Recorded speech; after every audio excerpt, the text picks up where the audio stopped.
Skidding is really, really bad. We're taught that very, very early in our training. We all know this. We are normally taught this from the perspective of spins. And that, for instance, if I go into a left turn, if I skid the turn, then that wing is going to recede into the turn, and that's going to make it want to stall more so than and more aggressively than if I'm coordinated.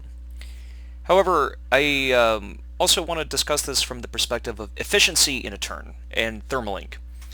And I've been flying with some folks and trying to kind of wrap my head around and explain, why is it so bad to even have a little bit of a skid? Okay, maybe you're not all too concerned about spinning or stalling, but I often find that the glider just really doesn't like being in a skid. It's just terribly inefficient. But here's what happens. So suppose we go and we get into a fairly steep turn here, and we slow down, and we go and we get and we do a coordinated turn. Keep that yaw string straight. Let's take a look at the controls. So in order to stay in a steep turn, I have to use quite a bit of back stick, to keep it slow. The rudder is pretty straight because it's a coordinated turn. But notice the ailerons. I'm using quite a bit of top aileron in order to keep the glider from falling into the turn. That's perfectly normal. That's the way turns work. You need to, you ultimately need to use some aileron to keep it from falling into the turn. Now, what you'll often hear is people will fly in a slip in a turn. Well, and what that ends up doing is it gets rid of some of that top aileron. And I'm going to do this, I'm going to exaggerate it somewhat, so I'm going to use quite a bit of top rudder. So, and in this case, if I go and use quite a bit of top rudder and keep the bank pretty similar, let's take a look at what happens. So in this case, you can see I have some right rudder. My stick is pretty far back, and I've gotten rid of almost all of that top aileron.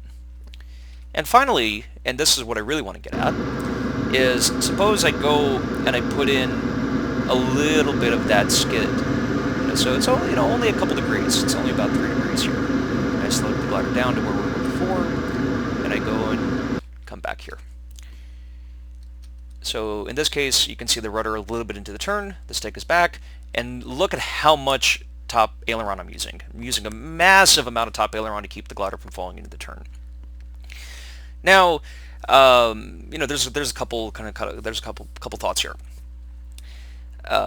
The experienced kind of soaring pilots, thermaling pilots, they will often say that they'll thermal in a slip, and ultimately what that's doing is by having a little bit of top rudder in the turn, you can get rid of some of that top aileron, and there's some kind of balance there. It seems like if you fly perfectly coordinated, that the top aileron is hurting you more than keeping the fuselage perfectly lined up with the wind. And if you make a little bit of a compromise there and you allow the fuselage to be a little bit angled, but then you make the wing cleaner by virtue of taking out some of that aileron, it tends to do better. There's disagreement as to how much you should do this. Different pilots have different styles in this respect. Different gliders seem to favor different techniques there. But pretty consistently, if you go and you get rid of some of that top aileron, the glider does better.